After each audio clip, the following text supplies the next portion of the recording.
tweni na ye kiese mayangi kadi bengi mukati kwetu papa kabalweki kanti papa beto tubanani matondo kwa papa lunu lumika kinene kya kundu wavunda wabana kwa beto bana batu kwa pasipo twa kusalila idina papa mosi lwani si papa matondo bengi pe papa bena munzila balwaki sa mukenda misulu lwaki sa mukenda misulu lwa papa matondo papa bena mwanzila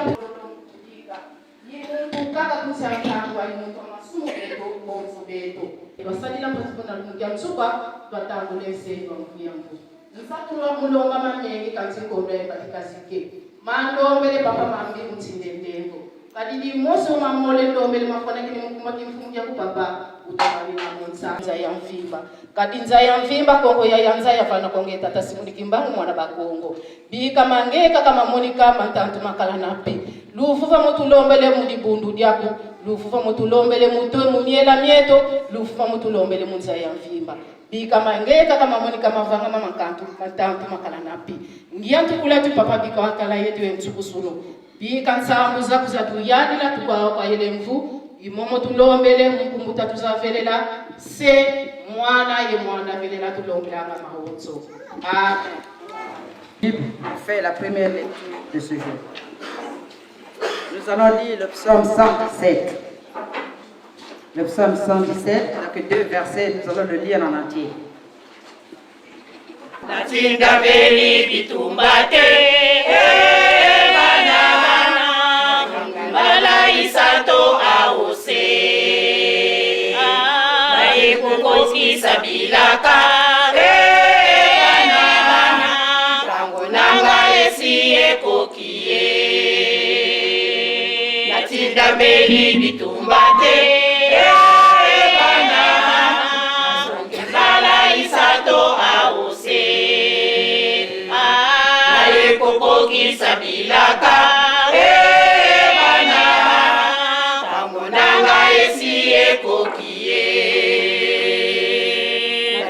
Meli bitumbate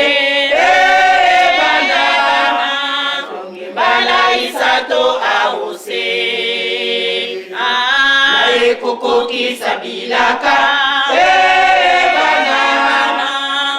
nanga esiye kokie nakeli bino kimya aose laisimo kimbangu kyangani nanga mokini mobimba eko sakolama nazali solo molimo mosantu nzambe langu ya ngai nzambe na bino ya libela mose nazali solo molimo mosantu nzambe langu ya ngai nzambe na bino ya libela naeli bino kimya simo kibangu kyangani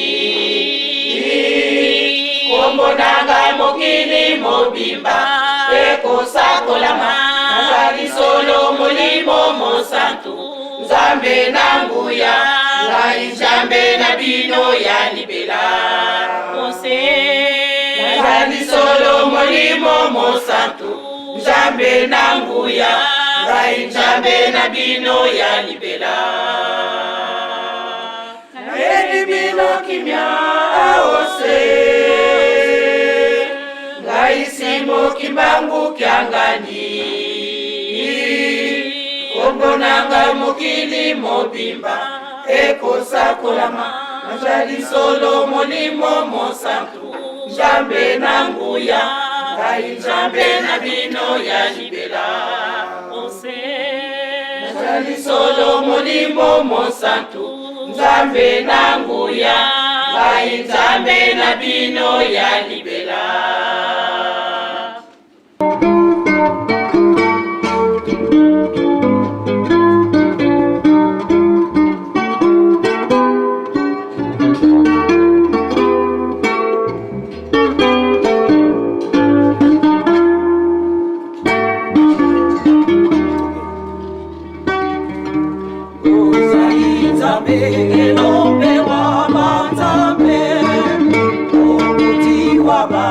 Deep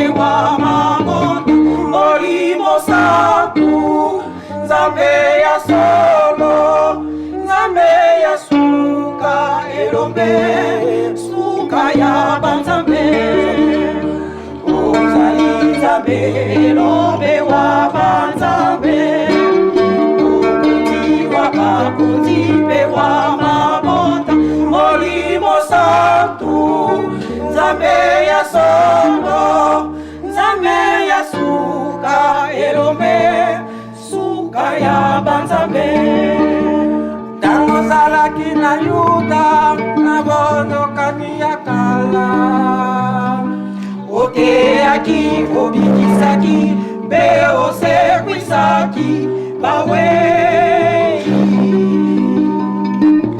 kasi ofingamaki obetamaki mabanga babetaki yo fimbo ekoti ya nzube na moto babomaki yo oekulusu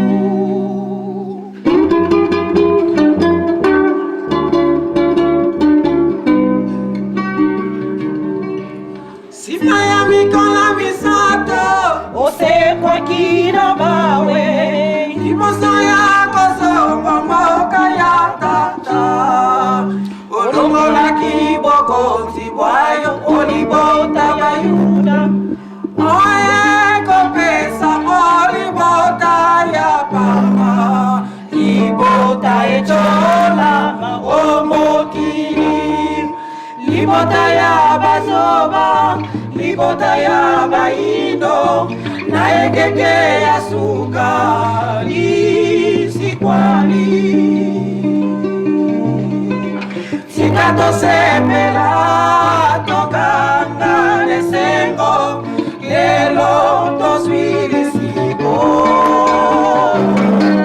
nzambe azongisi biso bato biso baindo biso de bilombe bilombe bilombe ya molimo bilombe na yo kibangu basakoli ya suka bilombe na yo kibangu biso de bilombe bilombe bilombe ya molimo bilombe na yo kibangu basakoli ya suka batoki ya babele ya sika bapanzi basango na yo o mokili biso tozali nde bilombe bilombe na yo kibangu biso nde bilombe bilombe bilombe ya molimo bilombe na yo kibangu basakoli ya suka bilombe na yo kibangu biso nde bilombe bilombe bilombe ya molimo bilombe na yo kibangu basakoli ya suka etumba eleki makasi toyende kopesa yo maboko ekimbangu biso tozali nde bilombe bilombe na yo kibangu biso nde bilombe bilombe bilombe ya molimo bilombe na yo kibangu basakoli ya suka bilombe na yo kibangu biso nde bilombe bilombe bilombe ya molimo bilombe na yo kibangu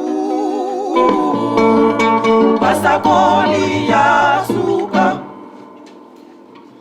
tozali elongo na yo tata kozala na bobangi te tokolonga biso jalinde bilombe bilombe na yo kimbangu kisonde bilombe bilombe ya molimo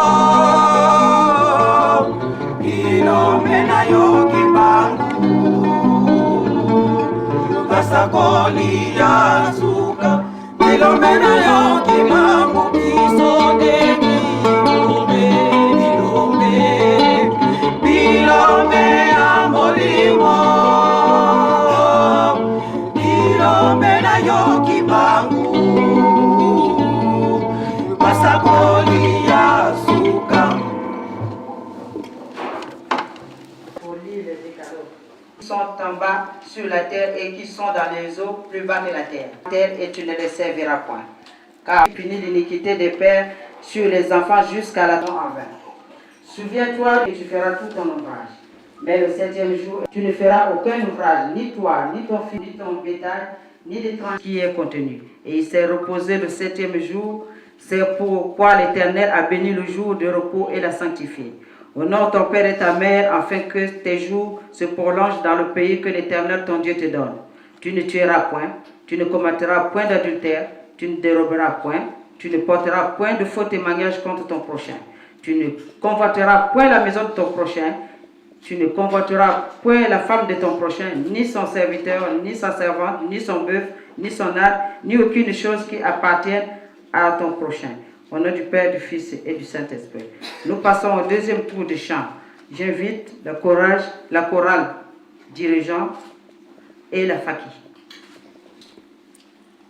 Nabyangani olisangani yakolo wanga na esengo lelo nakoyemba poete nakokakozwa kobikisama na mikolo miye mijalikoya nabyangani olisangani yakolo wanga na esengo lelo nakoyemba oete nakokakozwa kobikisama na mikolo miye mijalikoya nabyangami olisangani yakolo wanga na esengo lelo nakoyemba poete nakokakozwa kobikisama na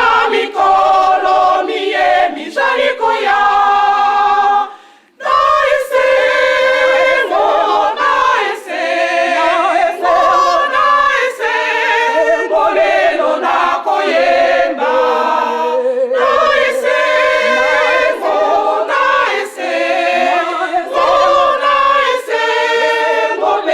sepeli na ese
il y a toujours des événements, tous les jours. Et c'est pour cela que nous appelons 3 personnes pour pleurer auprès de Dieu pour nous venir en aide. J'appelle maman Louise Likoutou, papa Diamatondo, papa Pasteur Santo.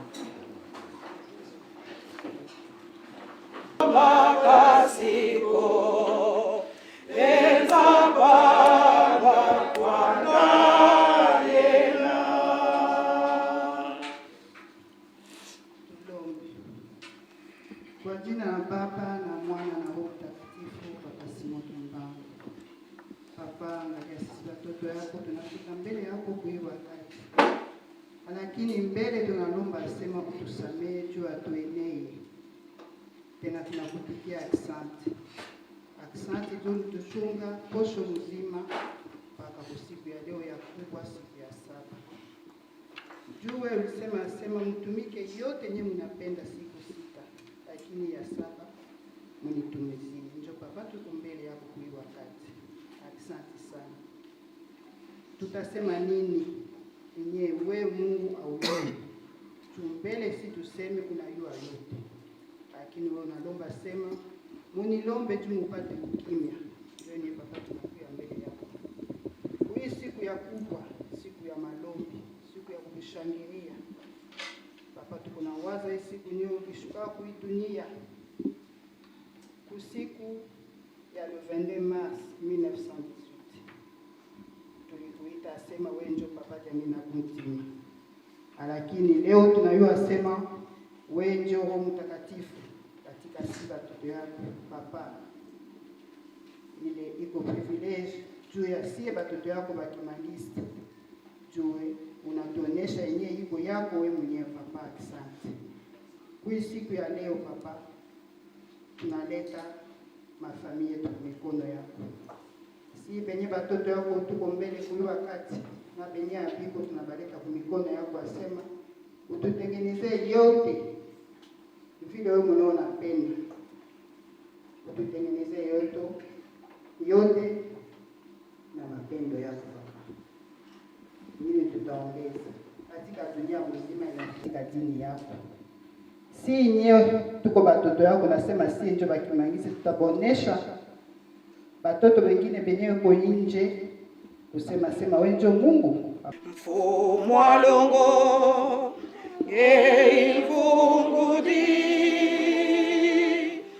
vungule mioyo yetizi kuswa mutila zambeni Satana tale pasi zituokele munza saluke kuma balani masalakyo pasi za kubalani malendozo ya kalana fumalongwe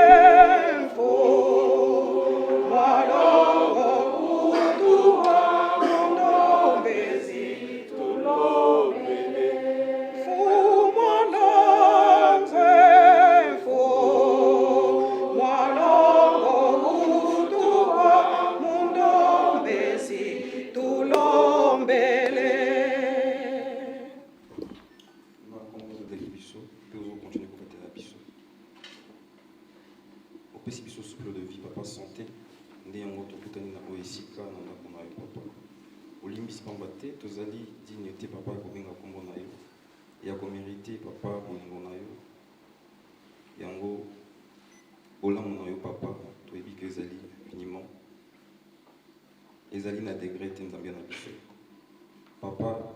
Mingi baye na bamaladi na bango baye epa na yo nzambe na biso mpona kolakisa reconnaissance na bango Papa molimo santo, nde kozala biso mpona biso bana na yo epai na yo tokoka kopetola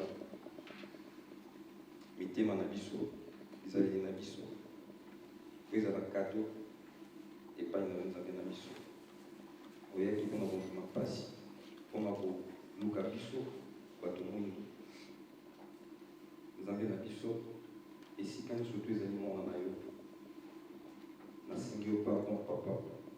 Pourquoi vous récupérer moi, mon bon.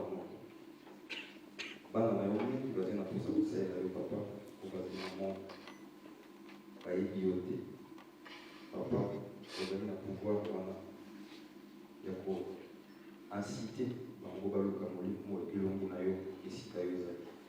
Malheureusement toreflexaka image moko ya yo nzambe na biso te nous faisons que réflexion papa bamaladi bitumba nzala la question pour les alliés avec papa. Heureusement, malheureusement, tu mets en repos et en qu'il faut dans la bombe. Oui, on est pas dans la bombe. Et on va aussi que papa pose à la biso, et on va dire qu'il pose à la biso. Ma pauvre, tant qu'il y a la biso, il y a la maille, si tu as dit au revoir, la taille, la salle, les embêtateurs, moi, on peut mourir au centre.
Nous arrivons au moment des offrandes, que la famille se prépare. L'offrande sera officiée par le papa pasteur José Madia.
bolimbisa bana nzambe na biso pamba te tozwa kokate liboso na miso na yo tokosalaka maye kosepelisa yo te papa limbisa biso ndeko po kokolela na biso omoni bamama ndenge basili kotambola na kati na sala oyo mpona kokongola mosolo kotongata lingomba na yo nzambe na biso yokoliaka yango te kasi makambo ya ndenge na ndenge salisa po te malasima bongo mpo ozwa possibilité ya kotala mpo kati na sani mpo batonga kati elanga na yo ebandela programme na biso kinusuka topesi maboko na yo bongisa so nde bolingo na yo ezali okombo ya nzambe tata mwana mpe lingo santo amen.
Notre troisième lecture de ce jour dominical.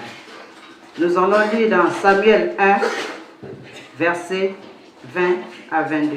Chapitre 1. Samuel 1, chapitre 1, versets 20 à 22. Samuel 1, chapitre 1, versets 20 à 22.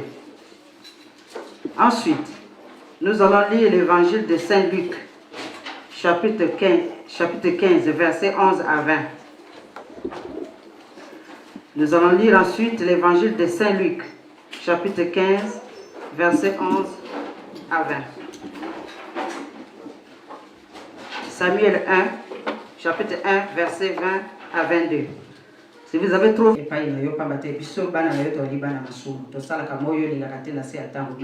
nous allons peut kumisa kombo na kwa no bateli biso poso no bimba pe komisi biso na isika oyo ya o batala na kombo na yo lelo ezali mokolo monene pona yo papa diangela oyo ko bima na monoko nanga yo moko mutokotela ngabo bana no basepela pour que mosala na yo oyo tikaka biso ekela kaka liboso na kombo bino bisato tata mwana nzambe molimo santo amen. Parmi tous les psaumes 150 est le plus court, n'a que deux versets. Peu de paroles, mais sa valeur spirituelle est inestimable. Car tant de richesse, la richesse religieuse des cantiques est évidente, car c'est Dieu lui-même qui est le compositeur. C'est Dieu lui-même le compositeur des 150. Les psaumes que nous appelons cantiques. Voir comment, quelle est la manière. 7e anniversaire de notre papa. Il est né le 22 mars 1918. Dieu avait demandé à Dieu, comme il nous aime, il nous demande à toutes les nations de célébrer son nom. Mais nous voyons cela comme si c'était une petite chose, mais non. C'est grand, plus grand que tous les psaumes. Parce que le Seigneur Dieu nous demande de célébrer son nom dans tous les contrées du monde, les 4 coins du monde. Et aujourd'hui, tous les Kimbanguis dans les 4 coins du monde célèbrent le nom de papa, la naissance de notre papa. De son vivant, quand il était parmi nous, avant d'aller s'asseoir sur son fauteuil de chef, quand il voyait une jeune femme, il l'appelait ma fille. Les jeunes garçons, c'était mes fils, mon fils, les papas et les mamans. Louez l'Éternel, toutes les nations. Tous les Kimbangis se trouvent dans le monde entier. Nous savons le nombre que nous sommes. Nous sommes plus de 8 millions peut-être en ce moment. Et nous sommes dispersés dans le monde entier.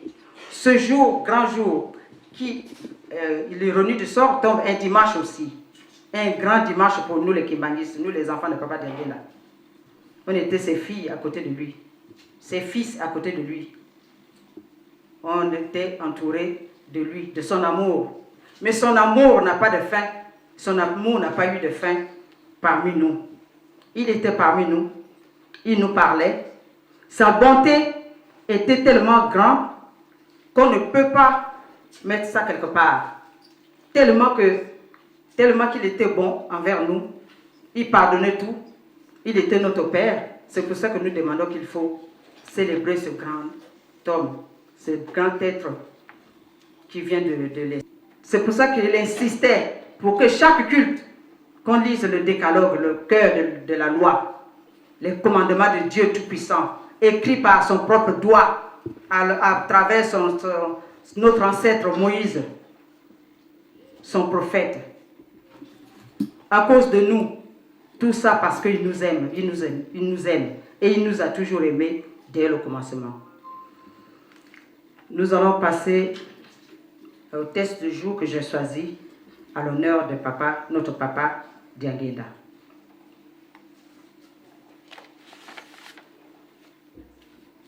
J'ai choisi le test de Samuel.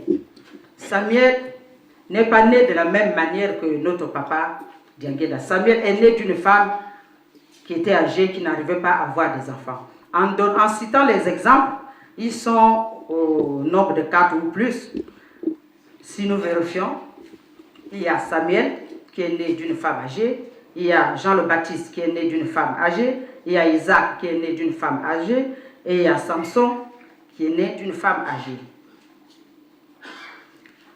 Alors, la naissance de Samuel, cette maman Anne était partie dans le temple, pleurer auprès de Dieu. Elle a dit, Seigneur, donne-moi un fils. Si tu me donnes un fils, quand il commencera à grandir, je te l'amènerai et il te servira éternellement jusqu'à son dernier souffle. Si on regarde bien l'histoire de Samuel, comme il a servi son Dieu jusqu'à son dernier souffle, j'ai choisi ce test à cause de la fête de notre papa Dianguéda. Papa Dianguéda est né le 22 mars 1918. Cette année-là fut signée l'armistice mettant fin à la guerre mondiale. Et depuis la naissance de notre papa Dialongana, il sévissait dans cette zone-là une maladie qui faisait rage et qui tuait beaucoup de gens. Donc jusqu'à la naissance de notre papa Dianguéda, cette maladie continuait à tuer aussi des gens dans cette zone-là. Mais malgré qu'on avait mis fin à la guerre mondiale, la première guerre mondiale, Papa Simon Kimbangu, en tant que catéchiste, partait toujours prier sur la montagne. À cette même année, lui, en étant sur la montagne, reçoit la visite de Jésus le Christ lui apparu. Il dit, Simon, c'est le moment, bientôt, c'est le moment que tu fasses ce que tu as été destiné. Il faut que tu commences le travail qui t'a été destiné. Le moment est venu. Mon peuple souffre. En même temps, mon peuple est infidèle. En même temps, il souffre de la maladie incurable. Donc toi, il faut que tu les guérisses. Tu les guéris non seulement la maladie, mais tu dois les guérir aussi spirituellement. Ils ont besoin que tu les guérisses spirituellement parce qu'ils sont tous malades. Non seulement la maladie où on doit prendre les comprimés, mais physiquement, spirituellement, le peuple était malade. Parce que le peuple connaissait à peine Dieu, ne connaissait pas vraiment qui est Dieu et que devons-nous faire. À la fin, nous connaissons l'histoire de Papa Simon Kimbangu, comment ça a commencé et quelle a été sa souffrance et quelle était sa fin. Il fallait que Papa Dianguéda vienne prendre le relais. Parce que ça a été prémédité, ça a été dicté par lui-même, Papa Simon Kimbangu. Papa Simon Kimbangu nous avait dit à cette époque-là, nous on n'était pas nés, ceux qui étaient auprès de lui, autour de lui, il avait dit, je renaîtrai en 1918. Imaginez-vous, vous êtes vivant et vous dites que vous allez renaître telle date. Mais ceux qui étaient autour de lui, qui avaient entendu cette phrase, est-ce qu'ils avaient compris le sens prophétique de cette phrase? Je crois que personne n'avait compris le sens prophétique de cette phrase prononcée par notre aïeux, papa, notre grand-père, à nous tous, papa Simon Kiba, quand il a dit « Je veux renaître en 1918 ». Ça signifie que son fils qui sera né en 1918, c'est lui qui va prendre les rênes de la maison de Dieu jusqu'à ses derniers jours. Comme Samuel est resté au service de Dieu jusqu'à ses derniers jours, de même, Papa Dianguéda est resté au service du Seigneur jusqu'au dernier jour en propageant la parole du salut, pour ouvrir la porte à ceux qui sont dans l'obscurité, pour ouvrir la porte pour que ses enfants viennent vers lui, pour tendre la main à tous les peuples, tous ceux qui traînent, tous ceux qui ne savent pas quelle est la loi à suivre. Mais qu'est-ce qui est arrivé à Papa Dianguéda? Comme à Jésus, si on regarde en arrière, Jésus-Christ a été, la première lecture que Jésus-Christ a eu à faire, c'est dans sa contrée, dans sa famille. Et dans ce temple-là, il y avait sa mère à côté, il y avait tout le monde. Mais quand il a lu le texte qui disait qu'il a été loin, le fils du charpentier, ça ne peut être accompli qu'à l'arrivée du Messie. Il dit, le Messie me voici. Le Messie ne vient pas d'une manière à attirer les regards. Le Messie me voici. Ils ont pris les pierres, ils ont lancé les pierres, ils l'ont chassé. Mais Papa Dianguéda, quand il a commencé à enseigner, quand il a commencé à travailler, quand il a commencé ses voyages, qu'est-ce qu'on n'a pas dit? Et lesquels qui l'ont injurié, lesquels qui l'ont traité de sorcier, voleur, magicien, ce n'est qu'entre nous, notre génération. Un être céleste vient pour nous sauver. Un être céleste vient pour nous empêcher pour nous faire rentrer dans le temple de Dieu éternellement. Il vient nous enseigner, mais nous on l'a traité de tous les noms. À la fin on lui a jeté, il était là pour nous, il était là auprès de nous et il était là. C'était prédestiné puisque son papa l'avait dit. Il avait dit, moi je naîtrai en 1918. Donc Papa Dianguéda devait être, c'est-à-dire l'attitude d'humilité par notre attitude, le critiquant de sorciers, de menteurs et de voleurs. Non seulement il nous pardonnait tous les péchés, que tu l'as injurié, que tu lui as envoyé à lancer une pierre. Toi tu viens de voir, papa, j'ai ceci et te reçois. Il recevait tout le monde sans exception. Il n'avait jamais chassé qui que ce soit malgré que nous péchions devant lui. Je vais vous donner, non seulement il soignait dans les pensées de tous ses enfants. Je vais vous donner un exemple que moi-même, ici présente, j'ai vécu auprès de Papa Dianguéda. En 1988 ou 89, entre ces deux années-là, Papa Dianguéda se trouvait au plateau de 15 ans. Il se trouvait au plateau de 15 ans, mais c'était un jour ouvrable. J'étais au travail.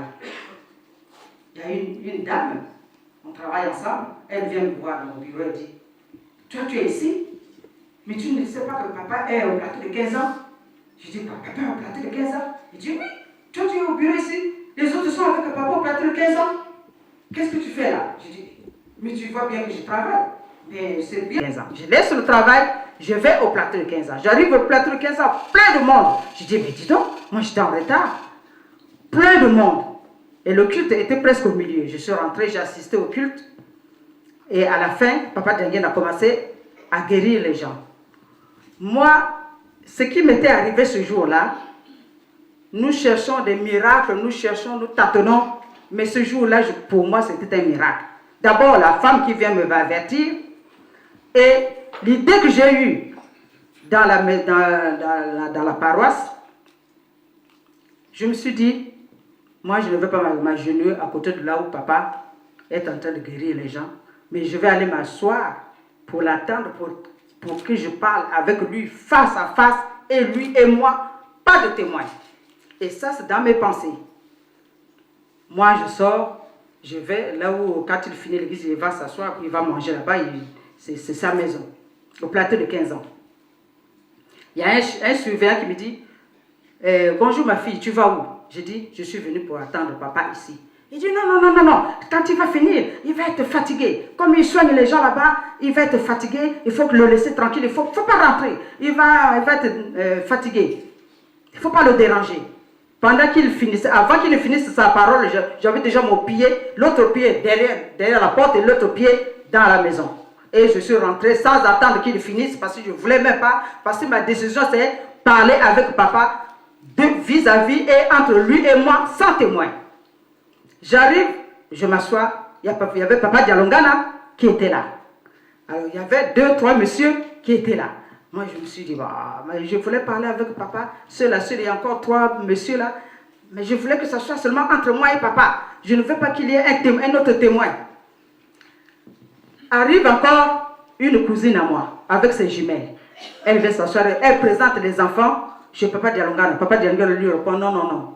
Ça, ce n'est pas moi qui dois bénir les enfants, il faut attendre votre papa. Ce n'est pas mon travail. Il faut attendre votre papa. Papa Dialongana lui a dit d'attendre votre papa. Moi, je me mets en colère au fond du cœur, je dis, mais il y a encore une autre personne qui s'ajoute. Mais tous ces gens-là vont me déranger. Je veux seulement parler avec papa seul à seul. Regardez, écoutez la suite. Papa finit de guérir les gens. Papa arrive. Qu'est-ce que notre papa fait? Il rentre, dès qu'il rentre à la porte, il regarde tout le monde.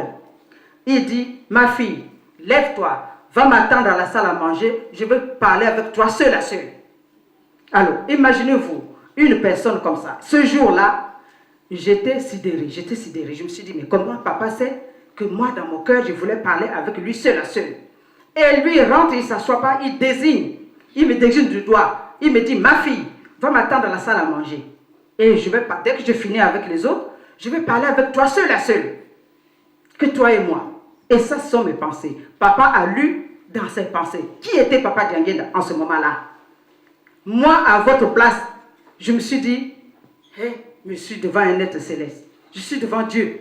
Il a imaginé ce que j'avais pensé, ce que je pense, et mon désir, il a exaucé. Il a exaucé mon désir de parler avec lui seul à seul. Qui était Papa Dianguéda pour vous et moi, mes chers frères et sœurs? Qui était Papa Dianguéda pour vous et moi? Il a souffert pour nous. Ce jour-là, je crois que je suis resté à penser à ce problème-là pendant au moins une semaine.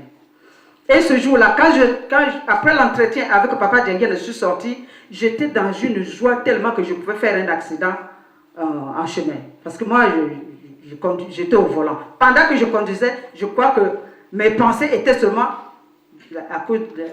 par rapport à la réaction de Papa Dianguéda. Donc nous les Kimbanguis, il était avec nous, il mangeait avec nous, et nous, on le sous-estimait.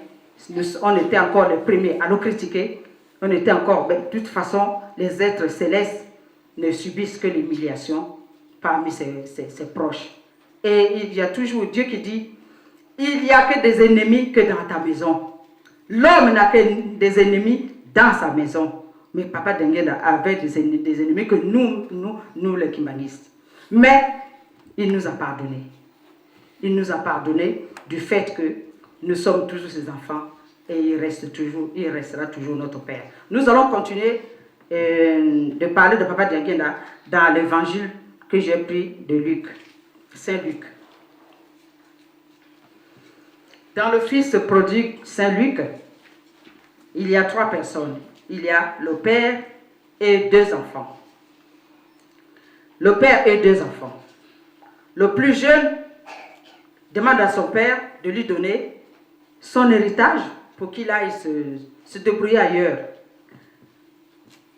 Le plus jeune représente le fils le plus jeune qui a demandé l'héritage du père pour aller le dissiper en faisant la débauche, en ne pas rester à côté du père. C'est notre attitude à nous. Quand nous quittons l'église, pour être dehors, pour ne pas revenir, pour s'asseoir dehors, pour fuir l'église et ne pas revenir. Ça, c'est notre attitude à nous. Le fils qui se fâche quand l'autre revient, c'est l'attitude des pharisiens et les scribes. Mais nous remplaçons les pharisiens et les scribes par notre attitude de maintenant. Le fils qui se fâche, c'est celui qui ne veut pas que les enfants de papa Simon Kimbangu, les enfants de papa Dianguela reviennent à la maison de leur père. Le fils qui se fâche parce qu'il est resté là. Et si on regarde bien, quand quelqu'un revient, on lui pose la question. Ah, mais tu étais parti, tu es encore revenu. Mais pourquoi poser cette question? C'est la maison de papa. Pour la première fois que j'avais mis les pieds à la paroisse de Lumière à Paris, il y a un papa. Je n'ai jamais oublié ça. Pour la première fois que j'ai mis les pieds à la paroisse de Lumière à Paris, il y a un papa qui me dit, qu'est-ce que tu es venu faire? Regardez, écoutez cette question. Dans la maison de Dieu, on te pose la question. Ah, bonjour maman, qu'est-ce que tu es venu faire? Qu'est-ce que je suis venu faire? Mais je ne suis pas venu sonner chez toi. Je suis dans la maison de Dieu. Ah, ça l'a coupé tout court, il est allé s'asseoir. Il n'a plus répondu un mot. Et ce mot, cette attitude, c'est ce que nous avons parce que nous ne voulons pas que les autres reviennent. Nous voulons que les autres soient dehors. Nous voulons que nous soyons que le même visage, que les autres ne rentrent pas. L'attitude du Père qui reçoit, c'est Papa Dianguela. Quand il nous pardonne, nous les enfants, quand nous revenons, il reçoit. Parce qu'il avait dit, mes enfants, ils sont nombreux dehors. Ils sont nombreux, ils vont revenir. Mais quand ils reviennent, ne fermez pas la porte. Par nos comportements, nous fermons la porte aux enfants de Papa Dianguela. Il a besoin de ses enfants. Il a besoin que ses enfants restent dans le cercle. Et nous, par nos attitudes, nous les chassons. Nous les chassons par nos attitudes. Nous voulons que les enfants de Dieu soient dehors. C'est pour ça que j'ai choisi ce psaume de toi, l'enfant prodige. Il est venu. Il arrive dehors. Il arrive, le papa le voit venir. Il dit, tu es un veau grave. Mettez un anneau à son doigt. Festoyons. Mettez-lui un habit nouveau. C'est le pardon du Père envers ses enfants. Il a fait ça parce que il pardonne tous nos péchés. Il était venu pour ça. Mais le fils qui se fâche dit quoi?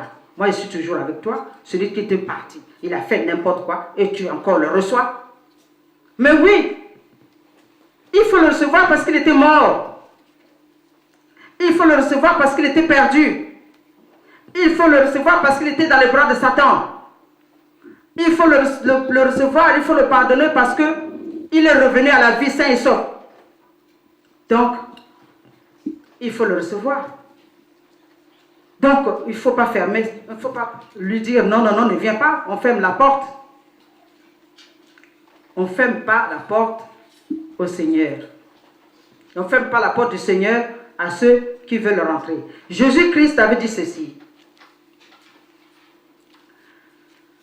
Jésus-Christ a dit aux scribes et aux pharisiens, hypocrites que vous êtes, vous dites scribes et pharisiens, vous êtes hypocrites parce que vous fermez aux hommes le royaume des cieux.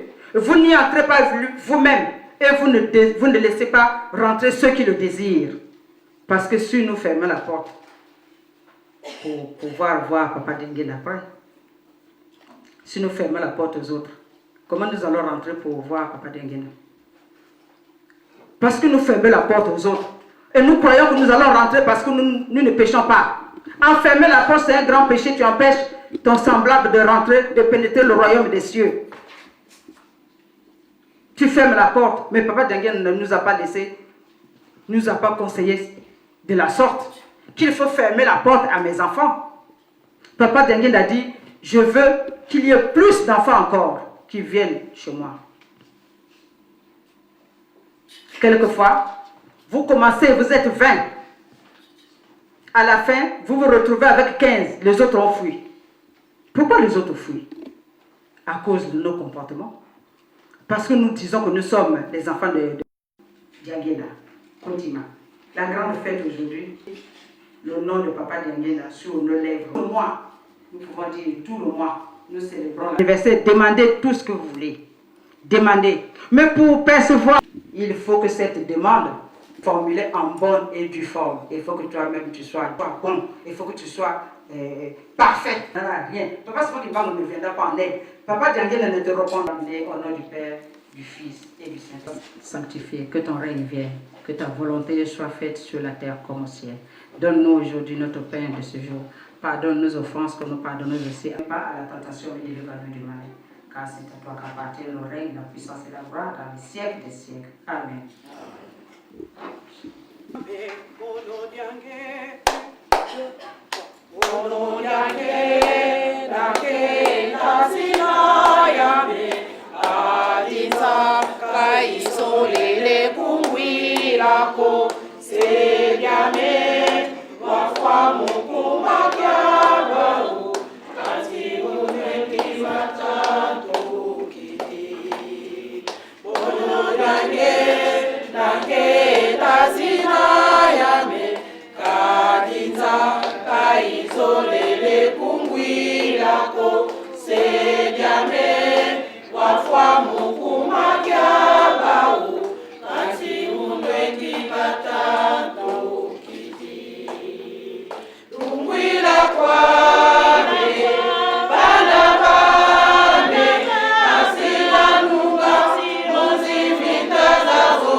Laisse la main à la deuxième partie du culte.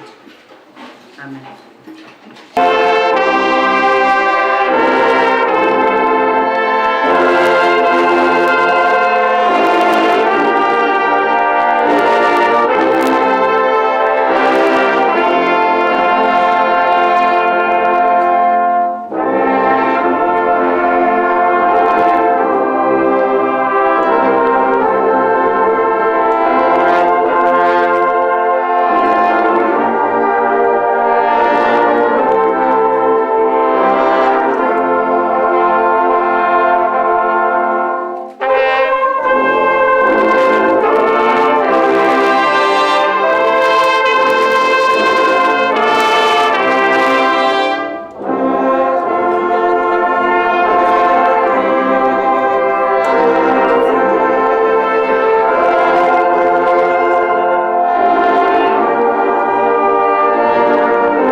Oye! Oye! Kimbangisme, oye! Oye! Oye! Oye! Oye! Fils, oye! Oye! Oye! Oye! Carrefour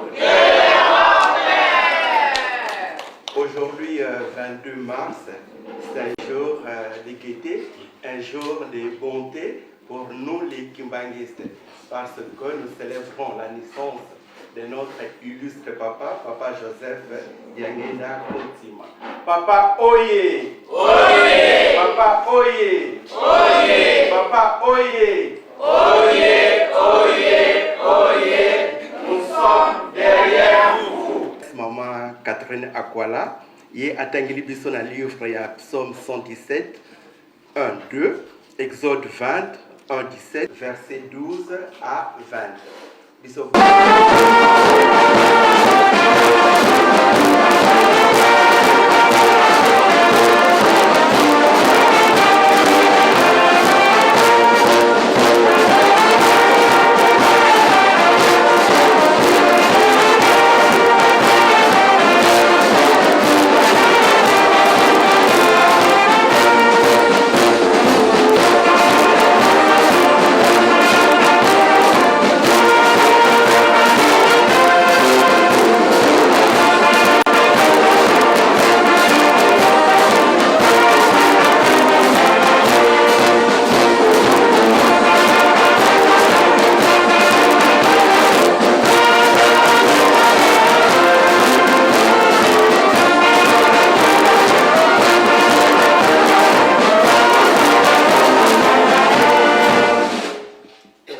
ba mama na biso mbote na kombi sato ya bule na komba tata mwana mulimo sana.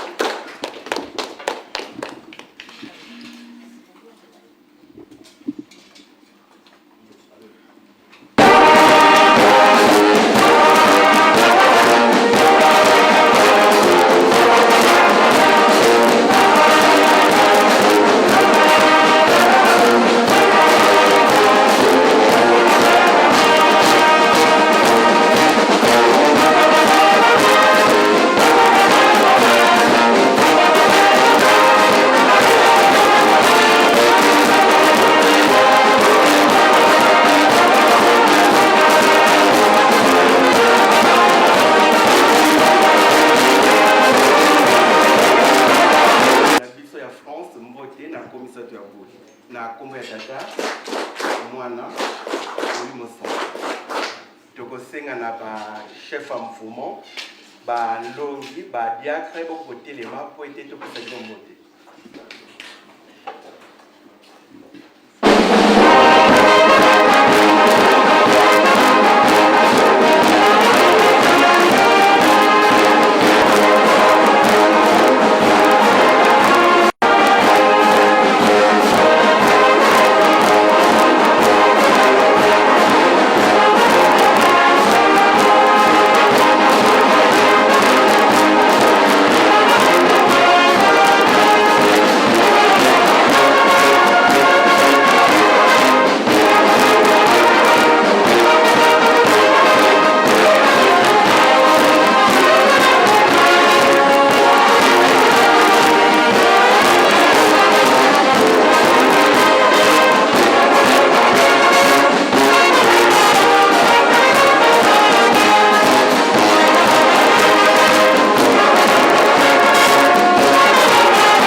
Na komisa ya bule na komba tata mwana mulimo sana. Toko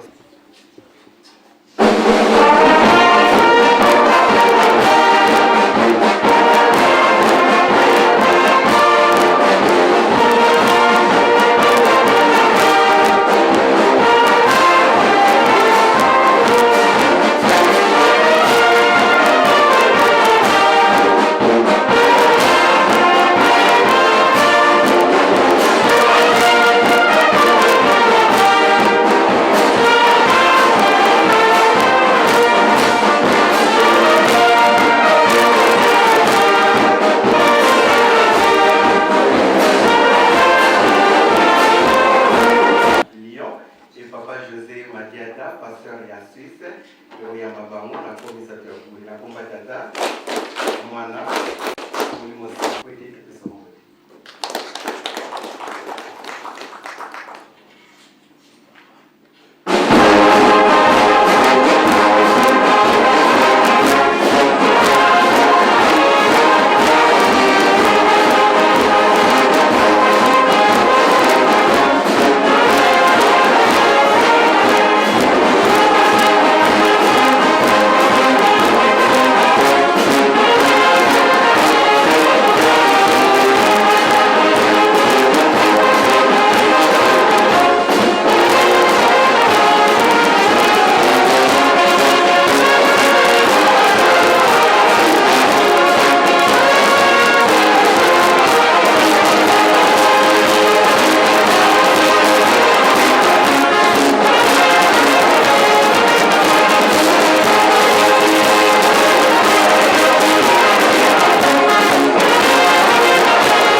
ndenge tosalaka na kosenga na papa conseiller kotelema po topesa yo mbote.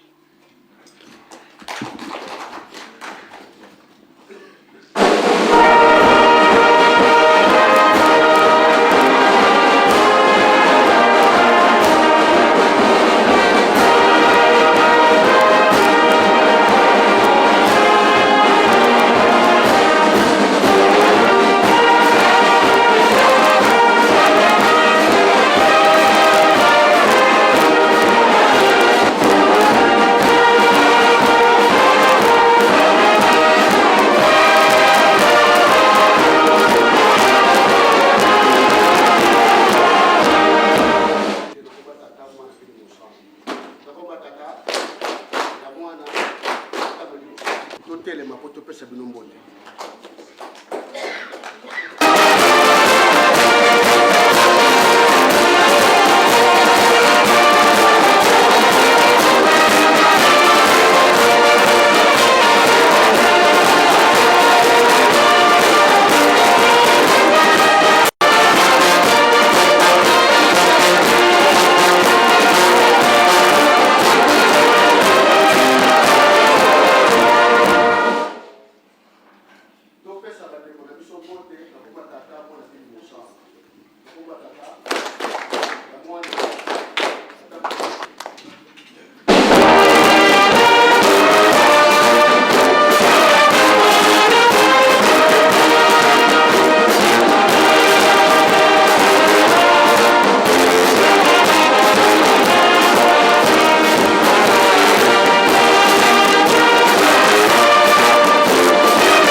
Kimbangisme oye! Espoir du monde, Église universelle. Kamba oye! Kamba oye! Yerusalemu yamba, Ikundanga, Tata Nzambi, Fumu Yesu, Yekata mwana Kimangu Kiangali oye! Kimangu Kiangali oye! Kimangu Kiangali oye! Papa Simon Kimbangu Kiangali, Moyo Sangwe. Kawakakako, we, ngeye kaka. Kawakakako, we, ngeye kaka. Kawakakako, we, ngeye kaka. Olinga te, ye kaka, ye kaka, ye kaka. Eseko be eseko te. Eseko baki eseko. Saiko katsaiko. Yangalala. Papa kisolokele lokelo Nzambe. Papa dialunga na Kiangali nkolo Yesu. Tata Molimo Santo Papa diangeda kotima Joseph. Bango misato na kati na Papa Simon Kimbangu Kiangali Tata Molimo Santo sa divinité boko kisibilaka. Tolandi biso ban surtout mama atei biso. To bomba pe to salela po mokolo masuka to za lobiko. Eloko etirenga attention na matei ya mama nzembo ya Bayuda 117. Bikolo nyonso bokumisa Yahweh. Yahweh ezali kombo, me kombo ya Nzambe eza Yahweh te. Biso banso bakimbangiste toyebi ke Tata Nzambe azali papa kisolokele lokelo. Nkolo Yesu papa dialungana. Pamba te moko abengaki ba journaliste bokende boyebisa na mokili ke nkolo Yesu balukaka ezali ngai. Tata Molimo Santo ye moko papa dialungana lobaki yango ezali Papa Simon Kimbangu. Bokende na mokili mobimba bopanza sango na biso toza banzambe. Est-ce que tout ça la yango toyoka ka sonité pona ko bimisa ba kombo na bango toyoka ka soni. Alors Nzamba lobi oya ko yoka nga soni ngape na ko yoka ye soni mokolo ya suka. Mais na mokanda ya Nzambe balobi boyi na banzembo kaka to woli to ko to la tango tokumisa Yahweh. Banzambe bango misato babomba mina kati ya Papa Simon Kimbangu Kiangali Molimo Santo. Tokumisa ye, tosanzola ye. Mais Papa Simon Kimbangu Kiangali azali na ba conseillère oto ke na ko mokolo malelo biso panso. Ba conseillère na ba conseiller. Est-ce que tu peux ça bango? Tokumisa libota e santo Nzambe Tata Molimo Santo azali kati na bango. Mais ba conseillère na yena ba conseiller tokumisa bango. Topesa bango respect. Mutuna toke nango yango wana mibeko. Batangeli biso mibeko. Na kati lingomba na biso toza pe na mibeko na biso. Est-ce que tosali la yango? Tata Molimo Santo azopesa biso mikolo na mikolo. Ndenge nini ba mama bakoki kozala na kati na lingomba. ndenge nini batata bakokozala na kati na lingomba bamama oyo bapekisaka biso bameshe na baina na elateli tosalelaka yango kaka eputa tozali bandimi bapapa toyaka na eglise na bamandefu na biso na babiloko ya matoi me toza bandimi esi tozotosa tata molimo santo azobetela yango sete likolo ya likolo yango wana biso awa na Suisse tozosala yango rappel nikolo ekoya basurveillant baprotocole bosala mosala na bino ndenge esalamaka na Yerusalemi. Mama aza na meshe, aza na ina, tata aza na boucle d'oreille, aza na mandefu, na likati ya lingomba okokota te. Tosala mipeko, tosalela mipeko ndenge esalamaka na nkamba. Tokendeke na nkamba tolongolaka bameshe na biso, tolongolaka boucle d'oreille. Me awa tokokosala na nkomo yango lingomba ya Suisse azosenga na bandimi banso tu mikolo oyo ekoya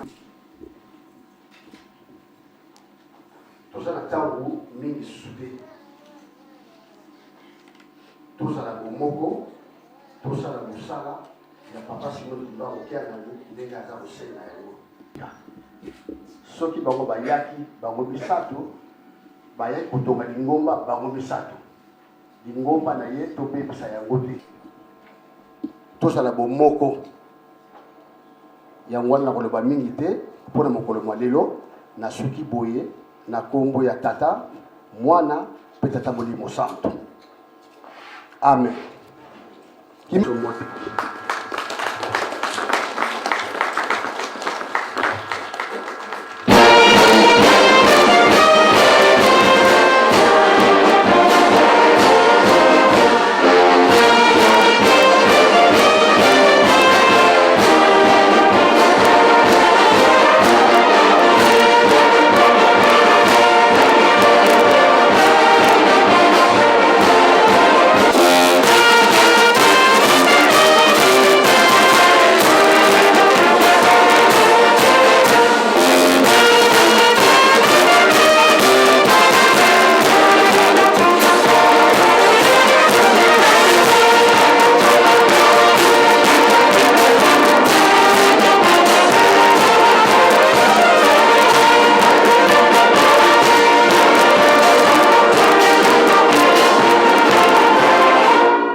ya mwana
Tata mwana peli poso na komba tata ya mwana tata molimo santu.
Tokondela na kombo ya tata mwana pe molimo santo papa lelo ezali mokolo monene na biso bana na yo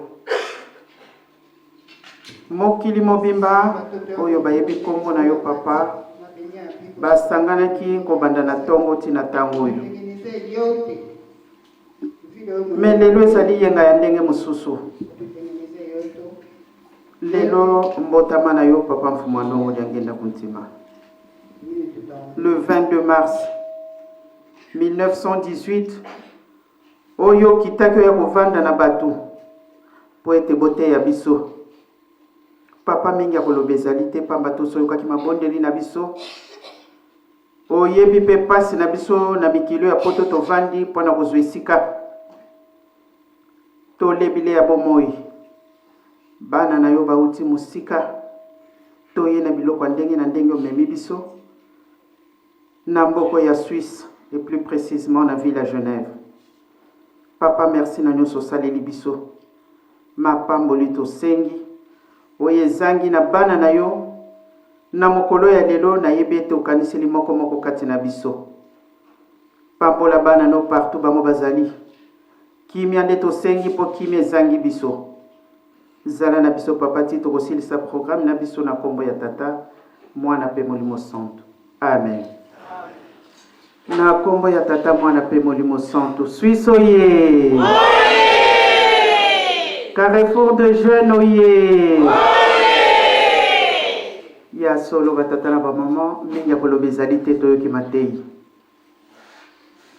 lelo ezali mokolo monene ndenge tolobi ya le 22 mars mbotama ya papa mfumu ndongo ndenge mama mote asili kolesa biso ya solo bana Suisse boza na privilège ya ndenge mosusu na date ya lelo bino boponi ete ngana ya na Genève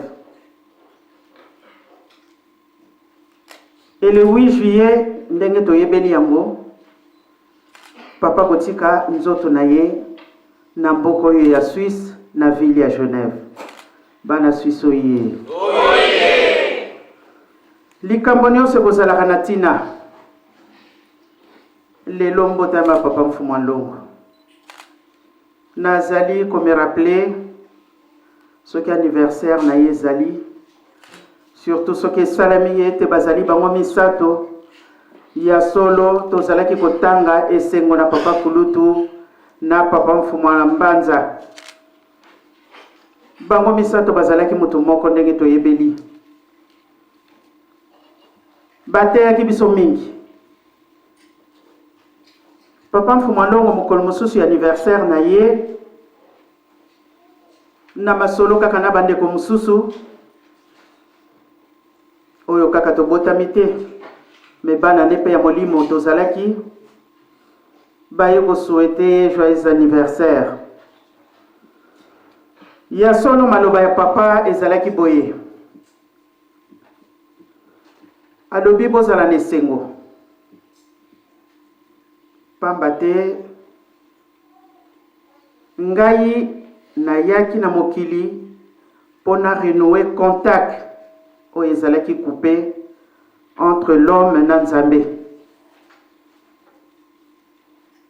Batata na ba maman liloba wana fozala kaka Nzambe po loba yango eza boye te ya bana ya Suisse tala privilège bozwi lelo bomoni tobengisa mama aya na Genève. Tangu babengaki nga na ya na Genève ya solo na lobi ezali hasard te na kokende na Genève lelo mbotama ya papa. Lelo abotami le 8 juillet akotika mokili oyo ndenge moko azaki koloba na biso je suis venu vivant et je rentrerai vivant. Elingi koloba nini? C'est-à-dire même biso nyonso toza na esika oyo soki totamboli na solo tokozonga vivant ou tokozonga vivant te ezali kaka mpona bango te me biso panso tozali awa totambola kaka na solo tozala bana na bolingo bango batei biso bolingo soki bazali bango misato basimbani bakoseka bolingo ya ndenge mosusu. Mais est-ce que biso na biso ndenge kaka tozali awa tolingani tozali awa est-ce que tokolobanaka mosusu kutu bofande esika moko na chorale to na mouvement moko boye mais jamais bopesa na kambote tomonaka to tomonaka te mais bango balobi ete tolanda bango aveuglement. Soki moto alobi landa ya aveuglement c'est-à-dire nyonso koloba na yo yosala Nzambe akotinda mwana na yeta sala mabe baza kotia biso na droit chemin batata na ba maman. Bouleversement ekoti na mokili tomoni yango na lingomba pe bouleversement ekoti mais Nzambe akotikala Nzambe satana akotikala kaka satana. Nzambe akokubongwa na satana te. Yango na batata na ba maman ya Suisse vraiment ezali privilège. Suisse lingomba tobali yango kala ntango tozalaki nano awa ezalaki komata muke muke mais chaque fois na koyaka ya solo on dirait bato bazali kokita toza lisusu na ambiance oyo tozalaka nango te parce que bozali ebele ça ne veut rien dire.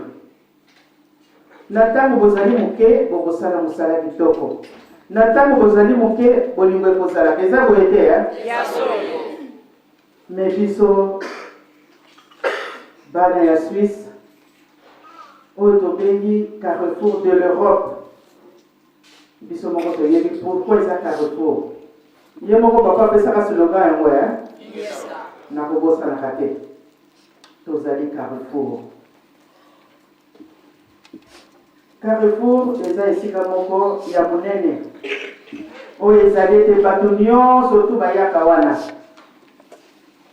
biso bana ya Suisse tolobi nini soki tobongoli kaka bizaleli na biso moko tokomona makambo nini kosalema na mboka oyo.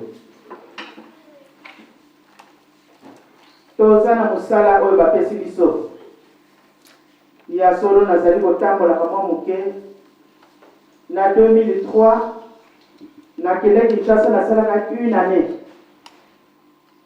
navandaki na Kinshasa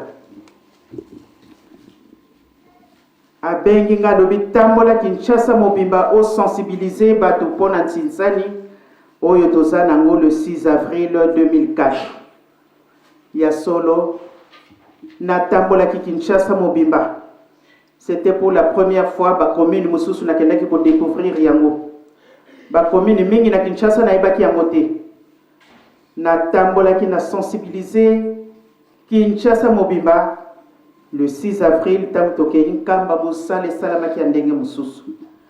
Lelo biso na Europe tozali vache mère ndenge papa azalaki koloba. Biso to na vache mère te.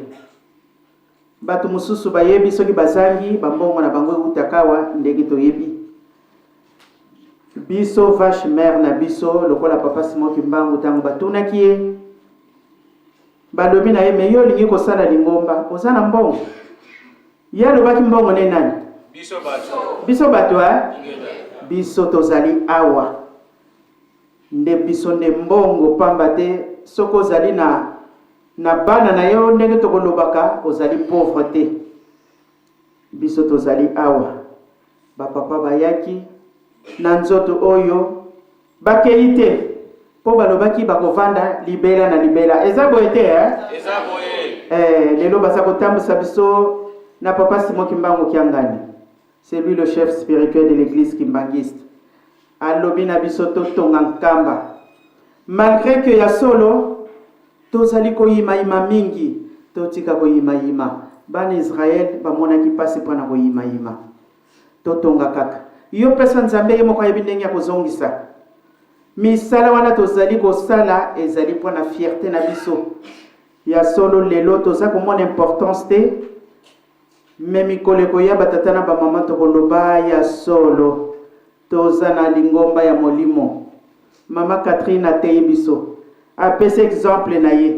Bisika ya vanda ka do bia ngai kaka penda donc fara na fumolongo. Alingaki troisième personne te kaka bango mibale. Et salama ki to esalema kite.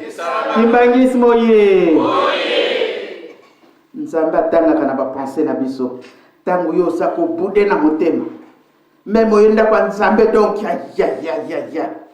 Te wana kitoko te. Ya monito amonite.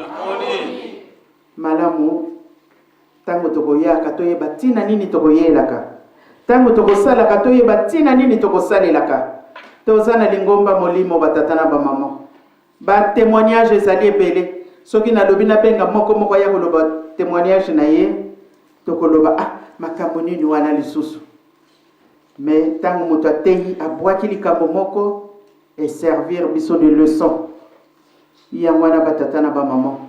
Nzamba lobi na vanda na bato na renouer contact o ezaki coupé entre l'homme et Dieu. Yangwana lelo yo biso tozala na fierté pamba te nzamba kaniseli biso surtout le poso oyo. Et komona na kalokola le poso moko ezangatina. Partout se trouve l'homme noir, il est toujours en difficulté. Mais faut te lukaka le pourquoi ezanatina. Mais nzamba mawalokola sayaki kate na biso. Tovandi na ye toza kolia na ye. Oye tikali akokukisela biso. Toto sakako bazali kotinda biso pamba te mikoleko ya mokili mobimba bakoye pai na yo na ngai. Nzambe nana loba likambo te bongo likambo yango esalema te. Nyonso elobama ekosalema totonga na biso. Bana Suisse ye. Bapesaki biso mosala tosala na nkamba tosito bandaki yango toza kozela nini balakisaki biso esika bapesaki biso nzela ekama wonsono ingeta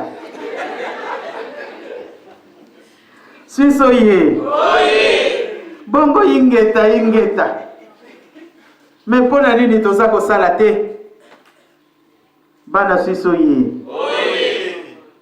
Lelo le 22 mars bolingi kaka na ya lelo. En tout cas mende boza mayele. Na koloba mayele na binote. Bino moko boko luka yango. Bosala ka pena l'examen de conscience. Papa lobaki photo vanda kato sala ka ba analyse makambo. Eza boete To luka pona nini? Lelo bino bomoni kaka ngai na ya awa na Genève. Ngana lobi bana mayele. Eza na tina. Ngana koloba yango teme mutu na mutu akende ko kanisa. Lelo eza journée de méditation. Batatana ba maman. totambola kaka na solo toza na biso mingi te problème ezali te nzambe aza kotala te nombre ya bato estce batondisi sale po soki mokolo wana akiti même tozalaki 1000 bana Israel bakotaki boni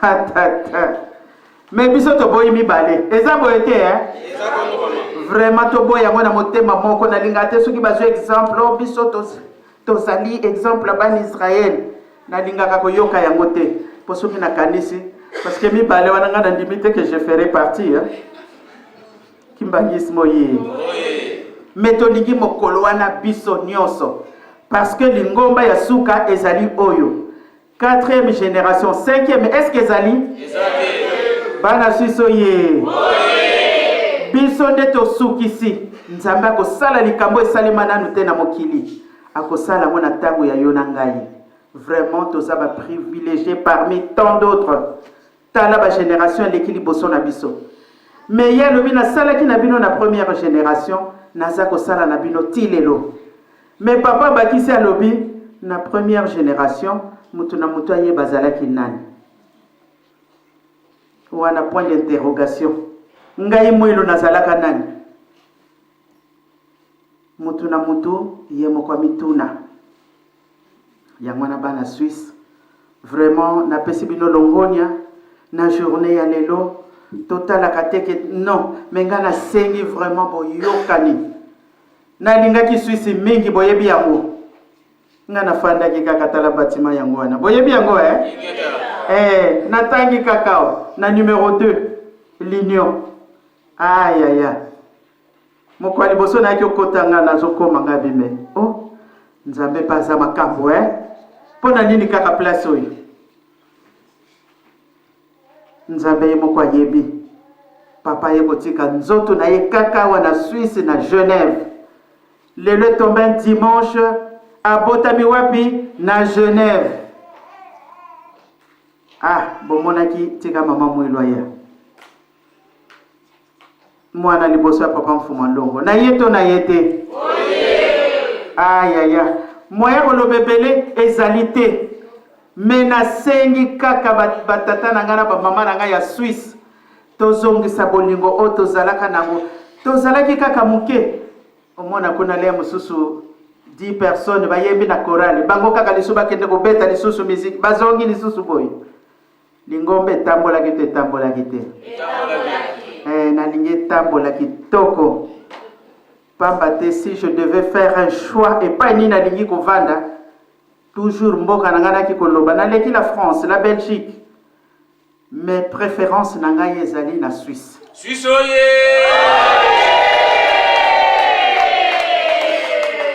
eza mpona koflate te boyebi yango d'ailleurs parce que j'ai passé plus de temps en Suisse qu'ailleurs na Belgique nafandaki mpe ya solo mais nakomona kaka mboka ngo soki ndenge nini mais na Suisse namonaki on dirait mboka ya kimia mboka ya ordre ntango nakie bapoto mosusu wana nazomona oh là là quelle différence yango wana bino mpe bozala bato ya nini ya ordre kimbangismo ye biso fo tolakisa na mokili ete mokili yango ezali ya biso eza boye te ayayayaya bana ya Suisse baere yango mpe soki tobandi otala kuna etikali moke train eyana kende faki mpe fo azonga yango wana lelo fo toprofite sino te bonne fête vraiment tozala bana na botosi totosa papa kiangani totikali na ye nga natosaka ebongo yo soko tosi te soki nga natosi eza exemple kitoko te kimbangismo ye tosala mosala oyo bapesi biso pamba te balakisi biso esika bapesi biso or bongo eza kobanda te mpona nini vraiment banda lelo le 22 mars 2015 tobanda mosala oyo bapesi biso toyokani vraiment kozala kitoko mingi eza mapamboli misala yango toza kosala mpona biso moko lobi wana tokoyamba mokili mobimba toza kondima yango te me na garantir bino batata na bamama lingombo eza ya molimo ndenge mama alobi c'est-à-dire moko na moko soki alobi apesa témoignage na ye nayebi kutu te ngai mwinu nayeba Kikongo te kasi nalali ntongo etani Kikongo ye na monoko wana makamwisi te batata na ngai na bamama na ngai po papa Simon Kimbangu alobi il ne restera qu'une seule langue wana eza nini mokanda mbanza nsanda totangaka yango bana kutu na ndako bakomi mama il faut nous parler à Kikongo mais soki nasambeli na Kikongo on n'a rien compris ngana lobi mais quand on prie on s'adresse à qui? À Dieu, puisque Dieu comprend toutes les langues. Donc c'est mon droit de lui parler à Kikongo. Mais ce qu'on lobi Kikongo tant qu'on loba amen, on n'a rien compris. Mais si on voudrait apprendre, les rezako kende. Bossa la makasi onan ba yeboli Kikongo te. Bossa le fort, bo siffler ce que becho na porte avant kota Kikongo. Aïe aïe aïe. Na bana ya biso ya Congo rien. Ba yebe loko moko te. Siko ba komi ko lukato yeba yango. Yangwana vraiment bana Suisse to sala musala papa za kotinda biso mokile za koyepa na biso kala mingi te to komona yango makambo ko salema aya ezala na mokili ezala na lingomba totalela kaka nzambe na biso yangwana bana Suisse vraiment to sala musala basenga ki biso soki to silisi yango ko sala sengo mingi to sala na bolingo na boyokani limbi sandeko na yo to limbi sakate wana nde mabe kolimbisa eza likambo ya kitoko nzambe alimbisaka biso mikolo nyonso avana ya kokota wana sali makambo mabe metango na ye na koti na vandi epo amemi nga na nzela pe très bien aye kokotisa nga na ndako ya nzambe wana limbisi te me biso nani na kolimbisa ye te ye kotuti na likolo soko tuni pe likolo ngo est-ce qu'on aura le temps ya ko négocier fena yebite lokana na ke kuna tena ya ko yibisa bino sango peut-être temps ezala ka soko comité papa veut dire yeso to ko lobana te parce que boye on n'aura pas ce temps là ya mwana vraiment to sala bana na botos to limbisana ndenge ba ko tangela ka biso na prière na biso ya notre père to limbisa bande ko na biso soki toza kolimbisa nzambe aza kolimbisa biso e na ntango wana nde tosali mosala kitoko tozala botosi na bakonzi mpe barespecte bandimi soki oza na suggestion ya kosala boyebisi baresponsable papa pasteur ou papa selo nga namoni likambo boye tosalela boye baide epekisami te eza boye te bambuta bakondima yango ale bolandi procédure wana likambo soki eza kitoko pourquoi pas oyo kobongisa paroisse na biso yangwana Carrefour vraiment de l'Europe na sengi bino mosalo papa pesaki to banda yango na 2015 to yokani bon ngana kana système ko sali santinsani bipai na paroisse ngana fandi c'est-à-dire na profita ka soki batu bafandi boy popamba mbula mona libande esili moni de papa peza limbisa ngame abebisi muke place wana poso kito bandi ntinsan batu bakeli banda retrouvaille masolo awa musale za kotoka mena kuswana no bambongo ya minene na kusisa maloba nanga ko etikani nde tokokokisa toyokani bon nani peza lelo le 22 mars alobaki na kei lelo na salela nzambe nanga ayaki na mbongo yo tofungola nzela pona ntintsani ya misala na biso tokosala nani akofungola nzela 100 euros. Ba francs suisses, mais c'est la même chose. 100 euros, 100 francs suisses. Oui, c'est la même chose. Tilikolo, merci Faki. Bango ba tout mon la kangabana ma be Faki. Allez, 100 euros, Tilikolo. Papa Edouard. C'est moi ça boité, Allez, nana tigane les lots.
nazali ngai moko te nazali na mama na ngai nakopesa maloba soki okoki koteprésente pamba te ngai nazali mama fifi yo soki koteprésente kozana mpe okontinue batondi mingi mama fifi ya solo lelo ezali bongo mokolo monene mokolo oyo bandimi ya mokili mobimba bamati bongo na ngomba ya Yelusalemi na ntina mosusu te na ntina ya kokanisa bongo mbotama ya papa jenge na kutima ye azalaki bongo mwana ya misato ya papa Simoni mbango yango na mama Marimu kasi mokolo wana ezalaki esengo yango wana lelo akokisi bongo 98e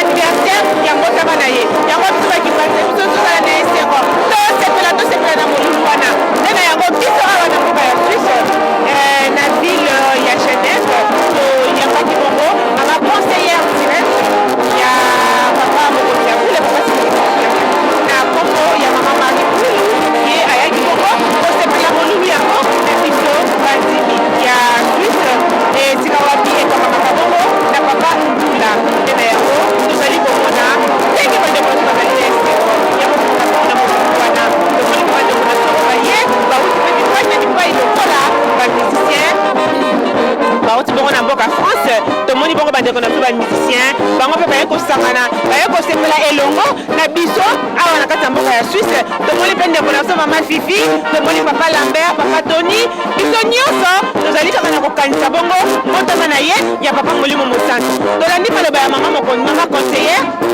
na maloba na ye alobi ete bazalaki bango misato kasi papa Kulutu ayaki awa na mboka ya Suisse esika wapi akofika molimo na ye ezali na ntina yango wana alobi biso bana ya Suisse tosepela tozala na esengo esurtout na misala ya papa toli kosenga na biso tokoka kosala misala po ete tokoka kotonga po ete lobilobi tokoka kosepelisa bongo tata Nzambe kasi tata soka na esengo ezalaka mapangoli na banda mama Fifi okoloba nini na ntina ya likambo wana oyo mama na biso ayeki koloba na biso tomoni ete azali na esengo ya kosanga na bongo elongo na biso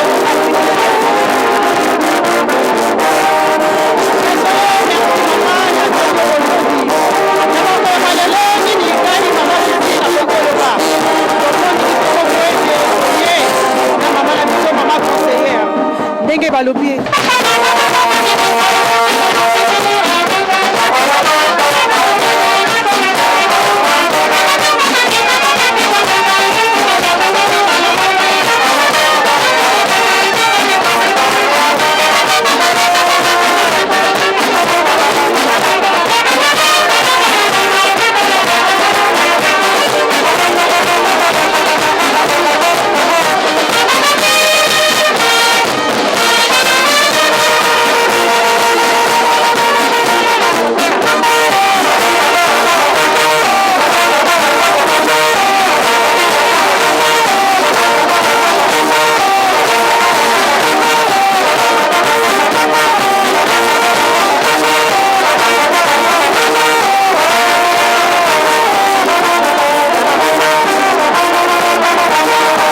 bandeko bauti bipai na bipai toye kosangana na esika oyo ndenge tobengi yango Carrefour papa topesi yo merci mingi pesa elembo na mwana moko oyo tozalaki nango mposa na yebi osobongiseli biso tosengi kimia na banzoto na biso mpe milimo na biso na kombo ya tata mwana mpe molimo santo pambola bilei oyo bapesi biso liboso papa yo tia loboko na yo na kombo ya tata mwana mpe molimo santo amen tokende malamu